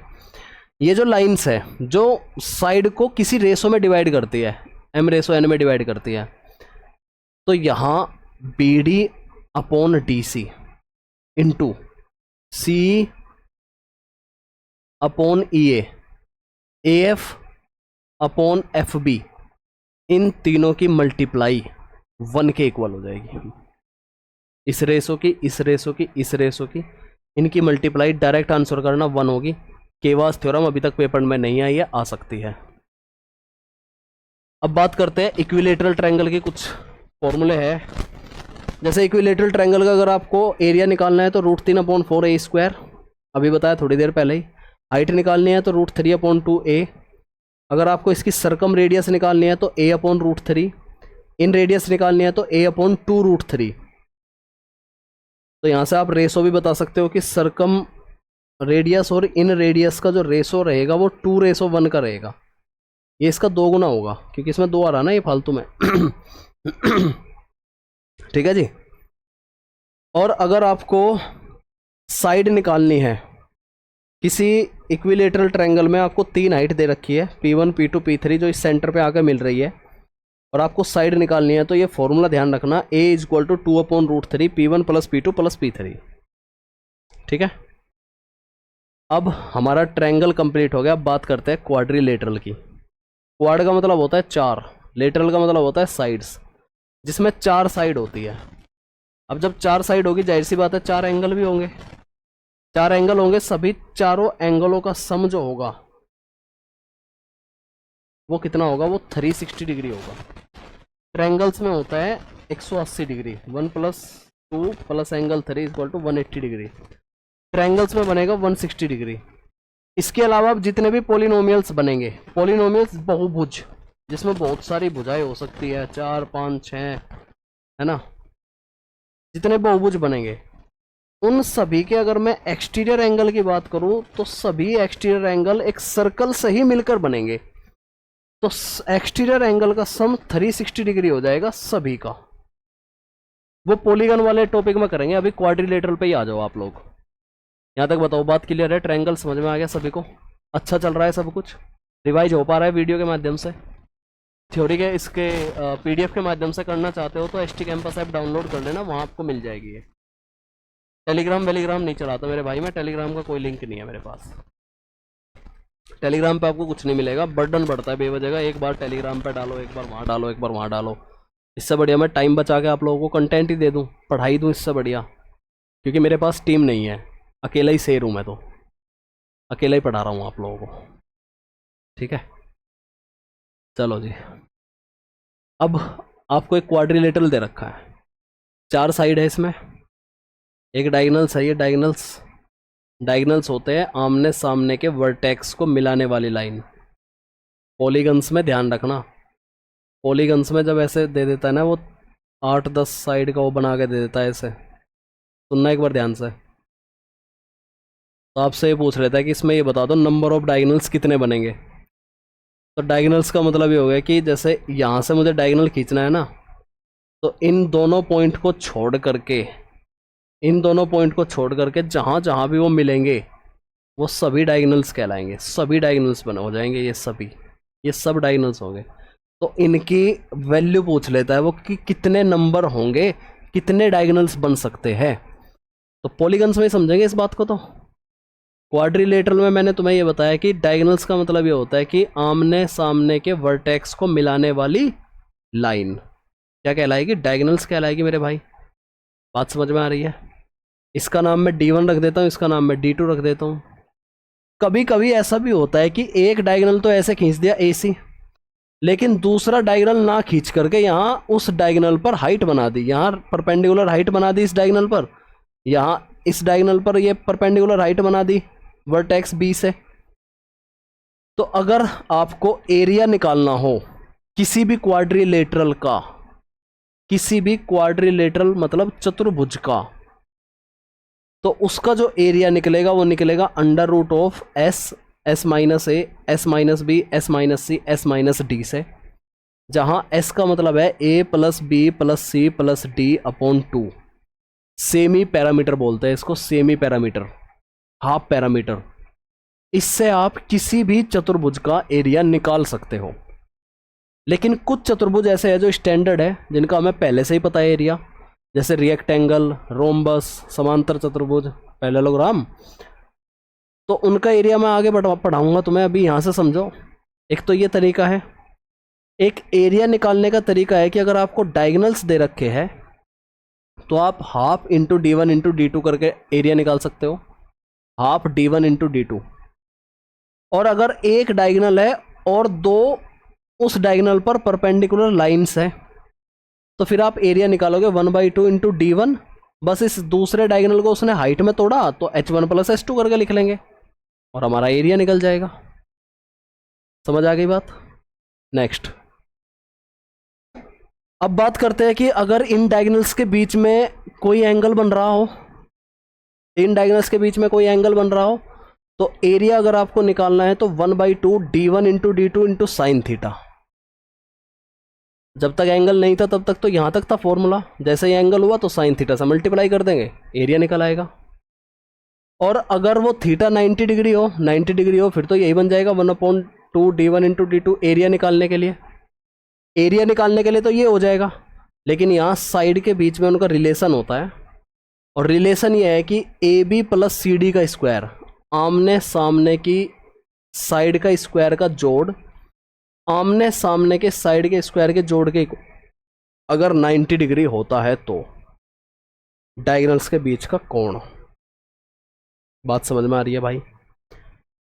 अगला पॉइंट है हमारा, यदि सर्कल टच करता है, देखो ये कोई क्वाड्रिलेटरल है और चारों तरफ सर्कल टच कर रहा है। अगर सर्कल टच करता है तो इनकी आमने सामने की साइड का सम, वेरी वेरी इंपॉर्टेंट है, सवाल बन चुके हैं यहाँ से, आमने सामने वाली साइड का सम इक्वल होगा। यहाँ तो स्क्वायर भी लेना पड़ा था, लेकिन यहाँ स्क्वायर नहीं है अगर सर्कल टच करता है तो। और सर्कल की प्रॉपर्टी होती है ये वाली साइड इसके बराबर, वो सर्कल में समझाऊंगा आगे। अब बात करते हैं साइक्लिक क्वाड्रिलेटरल की। साइक्लिक क्वाड्रिलेटरल का मतलब है ऐसा चतुर्भुज जिसके चारों तरफ साइकिल बनी हो, यानी वृत्त बना हो। ये क्वाड्रिलेटरल, इसके चारों तरफ साइकिल बनी हुई है। ये क्वाड्रिलेटरल के सर्किल है, यहाँ इसका सेंटर होगा तो ये इसकी रेडियस भी है, तो यानी कि दोनों इक्वल इक्वल भी है। तो साइक्लिक क्वाड्रिलेटरल में पहली इंपॉर्टेंट बात यह है कि इसके आमने सामने के कोणों का जोड़ 180 डिग्री होता है, राइट। और दूसरी ये बात इंपॉर्टेंट है, AC इंटू BD यानी डायगोनल्स का multiple, AC into BD is equal to AB into CD, AB into CD आमने सामने की side, plus BC into DA। याद रह जाएगा आराम से। आगे बढ़ते हैं। पैरेललोग्राम, समांतर चतुर्भुज। आयत पढ़ा है आपने? आयत, आयत होता है जिसके आमने सामने की साइड समांतर भी हो और बराबर भी हो। और पैरेललोग्राम में भी यही होता है कि आमने सामने की साइड समांतर हो, बराबर हो या ना हो इस पर फर्क नहीं पड़ता, समांतर जरूर होगी। फर्क सिर्फ इतना है कि आयत में यहाँ 90 डिग्री का कोण बनेगा, जबकि समांतर चतुर्भुज में 90 डिग्री का कोण नहीं बनता। ये कुछ और कोण बनता है, यहाँ पर कुछ भी हो सकता है ये, बस इतना सा ही अंतर है। बाकी आमने सामने की साइड इसकी भी पैरेलल होती है। तो मान लो कि ये पैरेललोग्राम है, तो यहाँ आप देखोगे एक हाइट पर झुका हुआ है थोड़ा सा, यहाँ कोई एंगल बन रहा है मान लो थीटा, ये डायगोनल जा रहा है जो एंगल अल्फा एंगल बीटा बना रहा है, ये एक डायगोनल है, ये एक डायगोनल है। अगर पैरेललोग्राम का एरिया आपको निकालना पड़ जाए तो आप सीधा कहोगे बेस इंटू हाइट, और हाइट क्या होगी, हाइट बनेगी ये। तो ये आपको निकालनी पड़ेगी, कैसे निकालोगे, पाइथागोरस थ्योरम से, क्योंकि मुझे डायरेक्ट हाइट तो नहीं पता है, ये तो तिरछी हाइट है, इस हाइट को मैं निकालूंगा तो ये एक राइट एंगल ट्रायंगल बन गया। यहाँ पाइथागोरस थ्योरम लगाओगे आपकी हाइट निकल आएगी, और बेस रहेगा हमारा ये ए, तो ए इंटू एच करेंगे तो आपका एरिया निकल के आएगा। अगर एंगल दे रखा हो यहाँ पूरा, ये थीटा दे रखा है, तो आप एरिया निकालोगे, ये ए है ये बी है, आप एरिया निकालोगे ए बी साइन थीटा। ये भी सवाल था CDS 2025 वाले पेपर में, डायरेक्ट सवाल था, डायरेक्ट। एक नोट कर लेना बात को, angle bisector of a parallelogram forms are rectangle. ये सवाल आ चुका है पहले, CGL के एग्जाम में भी आ चुका है, CDS में भी आ चुका है।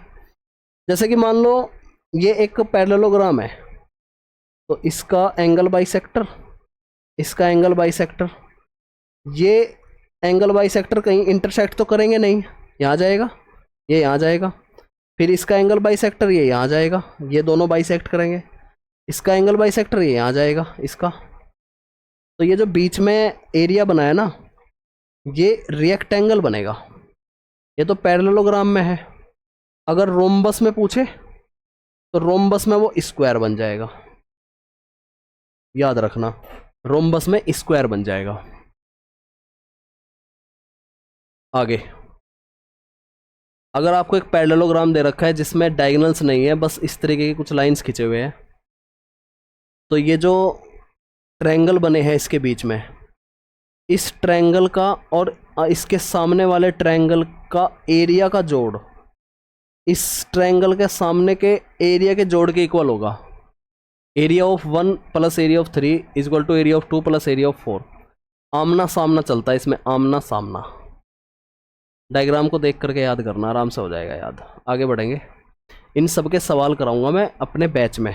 अगर आप बैच ज्वाइन करना चाहते हो तो आप ज्वाइन कर सकते हो, बहुत सस्ती फीस में, 1 साल की वैलिडिटी के साथ में, मात्र 899 रुपये में है, जिसमें मैं आपको मैथ्स और साथ साथ GS की क्लास, हमारी लाइव क्लास चलेगी, 1 मई से चलेगी। जल्दी से ऐप डाउनलोड करके आप एडमिशन ले सकते हो। आगे देखो भाई, बात करते हैं रोम्बस की।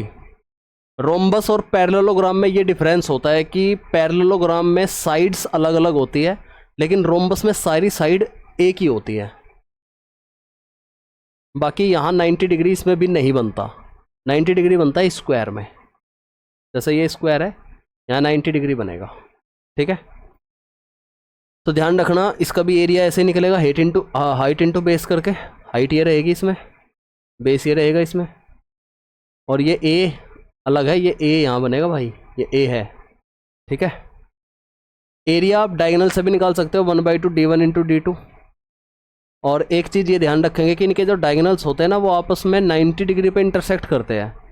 तो यहाँ एक पाइथागोरस थ्योरम यहाँ भी लग सकती है, यहाँ से भी निकाला जा सकता है। तो ये पाइथागोरस थ्योरम ही है कि D1 स्क्वायर प्लस D2 का square equal to 4A square. 4 क्यों है आप कहोगे सर पाइथागोरम में तो ये 4 आता ही नहीं। वो इसलिए क्योंकि अगर ये पूरा ये है ना डायगोनल, तो ये हाफ हाफ बटेगा ना ऐसे, मतलब ये जो D1 है पूरा, तो ये हाफ हाफ बटेगा ना, इसी में तो लगाओगे ना आप पाइथागोरस सिर्फ, तो ये हाफ हाफ बढ़ जाएगा, तो एक्स्ट्रा 2 आ जाएगा, वो इसकी वजह से 4 आया है। समझाऊँ क्या? जैसे मान लो ये D/2 हो गया, तो ये भी D/2 हो गया, ठीक है, ये A हो गया। तो A स्क्वायर इक्वल टू क्या बनेगा, D square upon 4, D square upon 4, D1 D2 कह लो इसको। तो ये 4 उधर पहुंच गए, तो बहुत ईजी था। 4A square equal to D1 square plus D2 square, याद रखोगे। आगे बढ़ेंगे, अब बात करते हैं ट्रिपेजियम की। ट्रिपेजियम होता है हिंदी में समलंब चतुर्भुज। समलंब चतुर्भुज ट्रिपेजियम क्या होता है, इसकी दो साइड तो पैरेलल होती है, लेकिन दो साइड पैरेलल नहीं होती। ये दोनों साइड तो पैरेलल है, ये पैरेलल नहीं है। तो यहां से इसकी एक हाइट अंदर की तरफ खींची जा सकती है। तो एरिया जो निकलेगा ट्रिपेजियम का, वेरी वेरी इंपॉर्टेंट है, एरिया निकलेगा 1/2 पैरेलल साइड का sum A B plus C D into height. बस यही तो होता है, बेस इंटू हाइट। लेकिन इसमें दो पैरेलल अलग अलग साइड है, इनकी वैल्यूज भी अलग अलग है। ये बड़ी है वैल्यू, ये छोटी है वैल्यू, तो इन दोनों को जोड़ करके हाइट से मल्टीप्लाई कर देंगे, एरिया निकल आएगा। अगर इनके डायगोनल्स को खींचा जाए और इन डायगोनल्स के मिड पॉइंट को लिया जाए, ई और एफ इसके मिड पॉइंट है, और ई एफ की वैल्यू अगर आपको निकालनी हो तो जो सामने आमने सामने की जो पैरेलल साइड्स है इनका डिफरेंस लेना है और इनका हाफ कर देना है। तो A B minus D C upon 2। अगली बात ध्यान रखोगे, A O upon O C equal to होगा B O upon O D. ध्यान रखना, अगर आपने यहाँ से शुरू कराना तो दूसरे वाले डायगोनल को भी यहाँ से शुरू करना, इधर से शुरू मत कर देना, गलती हो जाएगा सवाल। अगली प्रॉपर्टी ध्यान रखनी है आप लोगों को, A C square plus B D square equal to A D square plus B C square plus 2ab into C D. चारों की चारों प्रॉपर्टी इंपॉर्टेंट है ट्रिपेजियम की, सभी ध्यान रखना भाई। एक काइट आती है, काइट की इतनी ज़रूरत नहीं है। अब बात करते हैं ट्रिपेजियम में, अगर इस साइड के मिड पॉइंट ले लिए जाए, ई और एफ साइड के मिड पॉइंट, उन दोनों को मिलाया जाए और ई एफ की वैल्यू निकाली जाए। देखो पीछे जो ई एफ था वो डायगोनल्स पे था, ये डायगोनल्स पे था, लेकिन यहाँ ई एफ अगर साइड में हो जाए, साइड पे, साइड के मिड पॉइंट पर, ठीक है, ये एम और एन अलग है, यहाँ अभी मिड पॉइंट की मैं बात कर रहा हूँ, और आपसे ई एफ की वैल्यू निकाली जाए तो उनका एवरेज निकाल देना साइड का, जो ये पैरेलल साइड है इनका एवरेज निकाल देना, ई एफ की वैल्यू निकल आएगी। क्योंकि ये मिड पॉइंट में है तो जाहिर सी बात है एवरेज ही निकलेगा। लेकिन अगर ये मिड पॉइंट पे नहीं है, ये पॉइंट मान लो ये डिस्टेंस जो है m रेशो पर है, ये डिस्टेंस n रेशो पर है, तो फिर यहाँ ई एफ निकालने के लिए ये वाला फॉर्मूला लगेगा, m upon M plus N into C D. अगर आप ये निकाल रहे हो, मतलब इसको पकड़ के चल रहे हो ई एफ निकालने के लिए, तो m upon M plus N, फिर लेनी है आपको बड़े वाली side into C D plus, फिर इसको पकड़ोगे n upon M plus N, फिर पकड़ोगे आप ये छोटी वाली side into A B. Right, समझ आ गया सभी को। अब लास्ट टॉपिक है हमारा पॉलीगन। सर्कल को हम नेक्स्ट वीडियो में करेंगे जब हमारे चैनल पर 700 सब्सक्राइबर्स हो जाएंगे। कैसी लग रही है आप लोगों को वीडियो, लाइक करके बताना। अच्छा जी, पॉलीगन्स में बस यही 6 इंपॉर्टेंट पॉइंट है। पॉलीगन्स होते हैं जिसमें बहुत सारी साइड्स होती हो, बहुत सारी साइड है तो बहुत सारे एंगल्स भी बनेंगे, बहुत सारे डायगोनल्स भी बनेंगे। तो सम ऑफ इंटरनल एंगल्स, जैसे कि मान लो ये पॉलीगन है, समझना ध्यान से, ये कोई पॉलीगन है तो इसके इंटरनल एंगल तो यही बनाएंगे ना ये। अगर मुझे इन सभी का जोड़ निकालना तो पहले तो मुझे ये देखना पड़ेगा उनकी साइड कितनी है, n। वो एग्जामिनर देगा आपको एग्जाम में कितनी साइड होगी, तो आपको एक फॉर्मूला लगाना है n-2 इंटू 180 डिग्री। अगर आपको डायगोनल्स निकालना है तो डायगोनल्स के लिए n-3 अपॉन 2। n-3 इसलिए किया हमने क्योंकि 3 पॉइंट को छोड़ करके, जैसे मान लो इसके सामने डायगोनल निकालने ना तो एक ये छुटेगा पॉइंट, एक ये छुटेगा, इन 3 पॉइंट को छोड़ करके बाकी इस पॉइंट से मिलने वाले कितने तरीके हो सकते हैं, ठीक है। तरीके ही तो है ये, परमुटेशन कॉम्बिनेशन, तो नंबर ऑफ डायगोनल निकल जाएंगे, कम कॉम्बिनेशन वाले तरीके से आया निकल गए, परमुटेशन से, सॉरी। अच्छा, सम ऑफ एक्सटर्नल एंगल, सभी एक्सटर्नल एंगल का जोड़ किसी भी पॉलिनोमियल का 360 डिग्री होगा। अब जब सभी का 360 डिग्री है जोड़, और मुझसे पूछ लिया जाए ईच एक्सटर्नल एंगल, तो जितनी साइड थी उससे डिवाइड कर देना, ईच निकल आएगा। अगर आपसे पूछ लिया जाए ईच इंटरनल एंगल, तो आप यहाँ से भी निकाल सकते थे n/2 इंटू 180 अपॉन n, या तो ऐसे कर लो, या फिर 180 में से एक्सटर्नल एंगल घटा दो, तब भी निकल आएगा। क्यों? क्योंकि एक इंटरनल एंगल और एक एक्सटर्नल एंगल दोनों मिला करके 180 डिग्री बनता है। जैसे मान लो ये कोई पॉलिनोमियल है, इंटरनल एंगल ये होगा, एक्सटर्नल एंगल ये होगा। अगर ध्यान से देखो तो ये एक लाइन है पूरी की पूरी, और लाइन पे दो एंगल 180 डिग्री होंगे, तो एक इंटरनल एंगल और एक एक्सटर्नल एंगल का जोड़ 180 डिग्री होगा भाई। इसीलिए अगर आप 180 में से एक्सटर्नल एंगल घटा दोगे तो इंटरनल एंगल निकल के आ जाएगा, अदरवाइज यहाँ से निकाल लेना। और अगर मैं रेशो की बात करूँ कि इंटीरियर एंगल और एक्सटीरियर एंगल के बीच में रेशो क्या होता है, तो n-2/2 होगा। ठीक है, इसके सवाल मैं आप लोगों को क्लास में कराऊंगा जियोमेट्री में। एक लास्ट पॉइंट रह गया हमारा, रेगुलर हेक्सागन। हेक्सागन का मतलब होता है जिसमें 6 साइड होती हो। अगर आपको उसका एरिया पूछ लिया जाए तो क्वाड्रिलेटरल का एरिया क्या होता है, √3/4 × a²। साइड कितनी है इसमें, 6 की मल्टीप्लाई कर दो। ऐसे ही रेगुलर डेकागन का पूछ लिया जाए तो 10 की मल्टीप्लाई कर देना। ठीक है, अगला जो हमारा टॉपिक है वो सर्किल का है। इसी प्रकार अगर आप, जिस प्रकार मैंने आप लोगों को सारी जियोमेट्री की ये फॉर्मूले रिवाइज कराया है, कंसेप्ट रिवाइज कराया, अगर आप सर्किल के भी कंसेप्ट को रिवाइज कराना चाहते हो इस तरीके से, तो जल्दी से चैनल पर 700 सब्सक्राइबर्स कर दो। उसी की खुशी में फिर आपको सर्किल के भी मिलेगी। और आप दूसरे कौन सा टॉपिक चाहते हो उसका बारे में कमेंट कर दो। ठीक है, कुछ टारगेट दूंगा मैं, उसी टारगेट के आधार पर आपको पेपर से पहले पहले ये सारे रिवीजन क्लासेस मिल जाएगी कंप्लीट एडवांस मैथ की। अब सुन लो मेरे भाई ध्यान से, हमारा बैच शुरू हो रहा है 1 मई से, और मैं इसमें बिल्कुल बेसिक से मैथ्स पढ़ाने वाला हूँ और साथ ही साथ जीएस भी पढ़ाने वाला हूँ। जीएस उस स्टैंडर्ड की नहीं रहेगी कि भाई परमार सर की तरह मैं उस स्टैंडर्ड की पढ़ा दूंगा। हालांकि पढ़ा भी सकता हूँ, मैं यूपीएससी की तैयारी कर रहा हूँ यार, खुद पढ़ा सकता हूँ मैं, ऐसी बात नहीं है, लेकिन मुझे पढ़ानी नहीं है। मुझे उतनी पढ़ानी है जितनी कि आपका कंसेप्ट क्लियर हो जाए और आप कम से कम 50% स्कोर कर लो इस एग्ज़ाम में। इतनी पढ़ा दूंगा कि आप कट ऑफ आराम से निकाल लोगे। इतनी नहीं पढ़ाने का मैं कि आपको इतनी नॉलेज दे दी कि आपसे याद ही नहीं रह रहा कुछ। और मैथ्स तो आपको पूरा ही कराना है मुझे, प्री प्लस मेंस दोनों लेवल का, अर्थमेटिक भी और एडवांस मैथ भी। तो ये बैच चल रहा है मेरा भाई मैथ्स स्पेशल। बहुत सस्ती फीस है, थोड़ी बहुत सहायता करो फाइनेंशियली, इस कोर्स को ले लो। अगर किसी को भी प्रॉब्लम आती है तो आप मुझे इस नंबर पर व्हाट्सअप कर लेना।